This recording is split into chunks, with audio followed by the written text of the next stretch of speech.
Perfect গৃহবধূ ঠিক কাকে বলে আমি জানি না, তবে একটা কথা জানি, সংসারে শ্রী বজায় রাখতে হলে প্রতিদিন একটু একটু করে দায়িত্ব নিতে হয়। তাই সকাল হলেই আমি নিজের মতো করে বাড়িটাকে গুছিয়ে নিই, পরিষ্কার করি আর ছোট ছোট কাজগুলোতেই খুঁজে পাই শান্তি। চলো আজ সকাল থেকে দুপুর পর্যন্ত আমার সাথে কাটাও, দেখো কিভাবে আমি আমার সংসারটা সামলাই। সকালটা আমার শুরু হয় বাড়ির ছোট ছোট বাসি কাজ দিয়ে। ঘুম থেকে উঠেই প্রথমে ছেলেকে রেডি করে স্কুলে পাঠিয়ে দিই, তারপর একটু একটু করে কাজ গুছিয়ে নেওয়া, কারণ পরিষ্কার বাড়ি মানে পরিষ্কার মন। তো আমি তো পারফেক্ট কিনা জানি না, আসলে কি বলো, মেয়ে হয়ে জন্মেছি মানেই যে আমাকে পারফেক্ট হতে হবে সেটাও কিন্তু নয়। আমি সব সময় চেষ্টা করি যে আমি যেমন আমি ঠিক তেমনটাই থাকবো। অনেকে মাঝে মধ্যে নিজের ভুলটা পাল্টে ফেলে, নিজের চরিত্রটা বদলে ফেলে, কিন্তু আমি সেটা কিন্তু কখনোই পছন্দ করি না। আসলে আমি নিজে যেমন ঠিক সেইভাবেই কিন্তু পরিবারের সকলের কাছে নিজেকে উন্মুক্ত করে দিই। পরিবারের সকলের সাথে মিলেমিশে থাকতে ভালোবাসি, সকলের সাথে হাসি ঠাট্টা করতে ভালোবাসি এবং পরিবারের সকলকে নিজের যে দায়িত্ব কর্তব্য সেটা সবারই কাছে আমি পূরণ করতে ভালোবাসি। তো যাই হোক বন্ধুরা, সকালবেলায় চলে এসেছিলাম ছাদের উপরে, আর এখন দেখো ছাদে আমার বেশ কিছু গাছ কিন্তু কাটা হয়ে গেছে, আর এখনও বেশ কিছু পুরনো গাঁদা ফুলের গাছগুলো রয়ে গেছে। সেগুলোই কাজের ফাঁকে ফাঁকে আমি যখনই সময় পাই একটু একটু করে পরিষ্কার করি, কারণ আমার বেশি টাইম হাতে থাকে না যে একা লাগারে কিন্তু ছাদটা পরিষ্কার করব। সেই কারণে যখনই সময় পাই, ফাঁক পেলেই কিন্তু আমি আমার গাছেদের পরিচর্যা করতে শুরু করে দিই।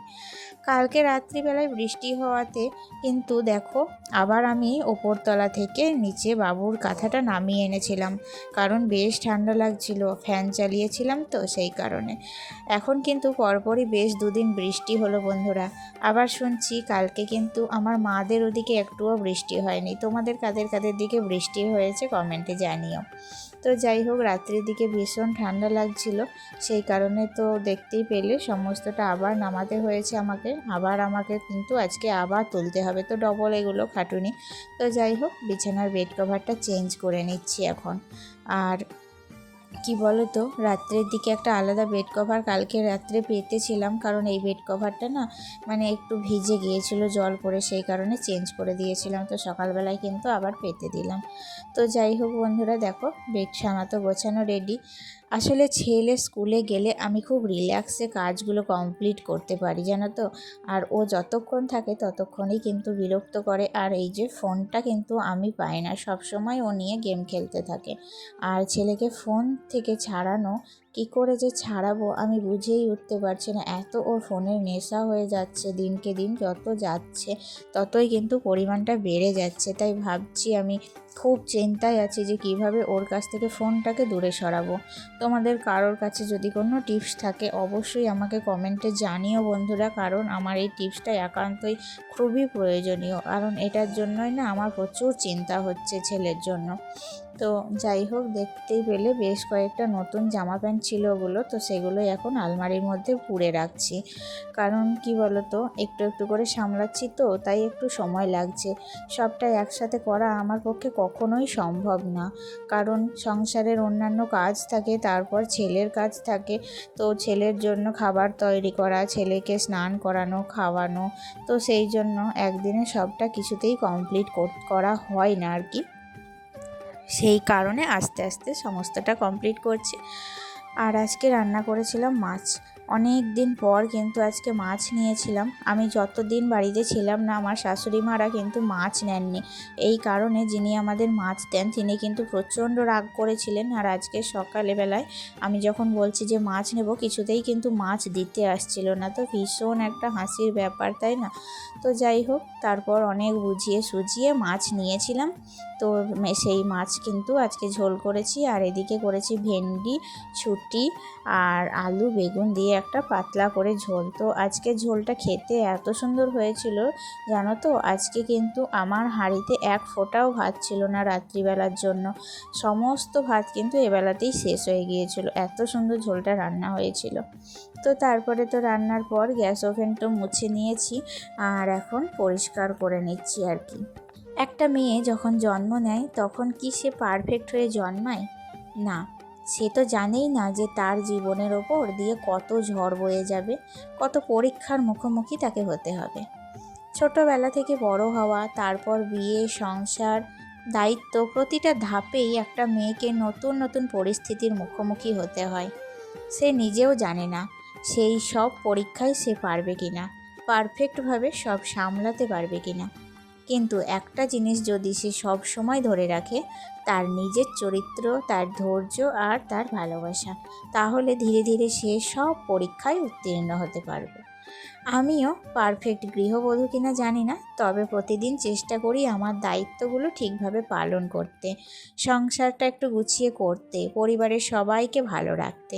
এই ছোট ছোট কাজের মধ্যেই আমি কিন্তু পারফেক্ট হয়ে ওঠার চেষ্টা করি। জীবনে ঝড় তো আসবেই, কিন্তু নিজের মন আর চরিত্র ঠিক রাখতে পারলে একটা মেয়ে সব কিছুই সামলে নিতে পারে। তোমাদের সাথে কথা বলতে বলতে অনেক কাজ কিন্তু আমি করে ফেলেছি বন্ধুরা। এখন কিন্তু দেখো সমস্ত শীতের যে সমস্ত লেপ বিছানা সমস্ত ছিল সেগুলোই এখন তুলব। এগুলো আমি কি করি, পরিষ্কার না করেই তুলে রাখি, কারণ আমাদের এই বাঁকগুলোর তো দরজা করা নেই, তো ধুলো বালি সমস্তটাই পড়ে। তারপরে তো ইঁদুরের অত্যাচার আছেই, সেই সমস্ত জিনিসটা আমি সব দিক খেয়াল করে এমনি কিন্তু তুলে রাখি গোছ করে। তারপর যখন শীত আসে, শীতের আগে যখন নামাই তখন কভারগুলো পরিষ্কার করে তারপরেই গায়ে দিই। আর এই যে দেখো আমার সমস্ত বিছানাগুলো রাখতে গিয়ে আমার কিন্তু এই যে পর্দার দড়িটা ছিঁড়ে গিয়েছিল, তো সেটাই কিন্তু আমি আবার একটা নতুন দড়ি দিয়ে বাঁধছিলাম।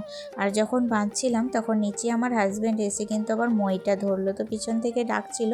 আমি কিন্তু তাকে একবার খেকিয়েই বললাম যে দেখতে পাচ্ছ না আমি কি করছি, তো সেই জন্য আবার সে মইটাকে চেপে ধরলো। তো যাই হোক, প্রচণ্ড গরম লেগে গিয়েছিল জানো তো বন্ধুরা, এই কাজগুলো করতে একাই করছিলাম তো মানে হিমশিম খেয়ে গেছিলাম এই আর কি। তো তারপরেই দেখো আমি যেই তোলা কমপ্লিট অমনি ফ্যান চালিয়ে দিয়েছি, তো ফ্যানের হাওয়ায় মনে হচ্ছে এখন কিন্তু একটু হলেও শান্তি পেলাম। আর আলনাটা অগোছালো হয়েছিল, তাই আলনাটাকেও কিন্তু একটু গুছিয়ে কাপড়গুলো, ভাঁজগুলো তো এলোমেলো হয়েছিল, তাই জন্য ভাঁজগুলো ঠিকঠাক করে আবার আলনাতেই কিন্তু ভালো করে রেখে দিলাম। আসলে কি বলো তো বন্ধুরা, সংসারে না একটা কাজ নেই, রান্না বান্না ছাড়াও যে আমাদের কত কাজ করতে হয় আর কত দিকে যে খেয়াল রাখতে হয় সেটা শুধু আমরাই জানি। তো সেই কারণে বলবো যে সংসারের প্রত্যেকটা কাজ কিন্তু পারফেক্টভাবে করতে হলে একটু ধৈর্য রাখা প্রয়োজন। দেখবে অনেক দিনের পুরনো ফার্নিচারগুলো ফেলতে কিন্তু ভীষণ মায়া লাগে। আমার ঘরে এই যে আলগিনটা আছে না, আলগিনটা কিন্তু পুরো ভেঙে গেছে, নিচের পোর্শনটা একটুও কিন্তু আস্ত নেই।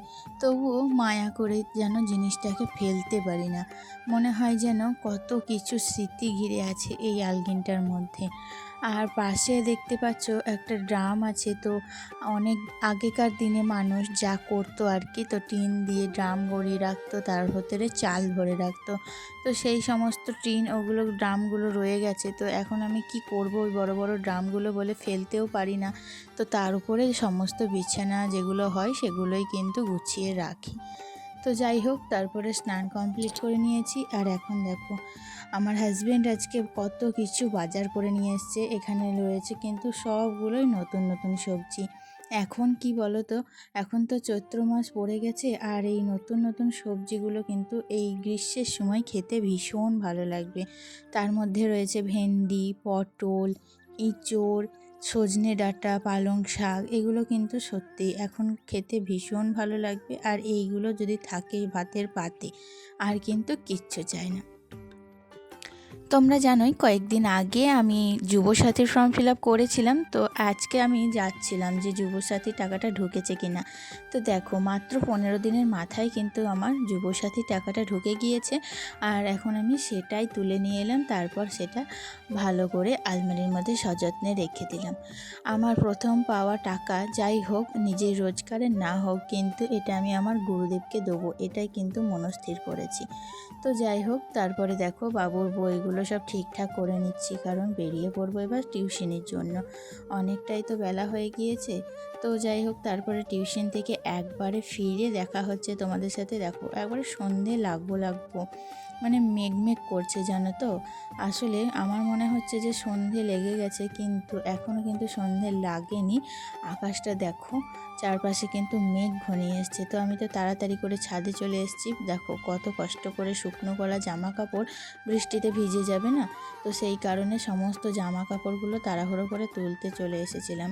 আর ঠিক যেটা মনে করেছিলাম সেটাই হলো। একেবারে জামা কাপড়গুলো তুলে যেই নিচে নেমে এসেছি, অমনি দেখো অন্ধকার করে একেবারে বিদ্যুৎ ঘনিয়ে বৃষ্টি, সজোরে বৃষ্টি। তো যাই হোক, বৃষ্টির জল পেয়ে কিন্তু গাছগুলো খুব আনন্দ করছিল। ফাল্গুন মাসে বৃষ্টি হওয়া একদম কিন্তু উচিত ছিল, কিন্তু ফাল্গুন মাসে তো বৃষ্টি হয়নি। চৈত্র মাসের প্রথম দিকেই এইভাবে যে বৃষ্টি সজোরে দেখা দেবে ভাবতেই পারিনি। তা বৃষ্টি হলেই একটা সমস্যা জানো তো বন্ধুরা, কারেন্ট চলে যাবে। তবুও দেখো, বাবুর তো কাল স্কুল আছে, সেই কারণে বাবুকে নিয়ে চলে এসেছি এখন পড়াতে। তো কারেন্ট নেই, বুঝতেই পারছো। তাহলে আজকের মতো আসছি বন্ধুরা, দেখা হচ্ছে নেক্সট ব্লগে। আজকের ব্লগটা ভালো লাগলে লাইক কমেন্ট শেয়ার করে দিও, পাশে থেকো। টাটা।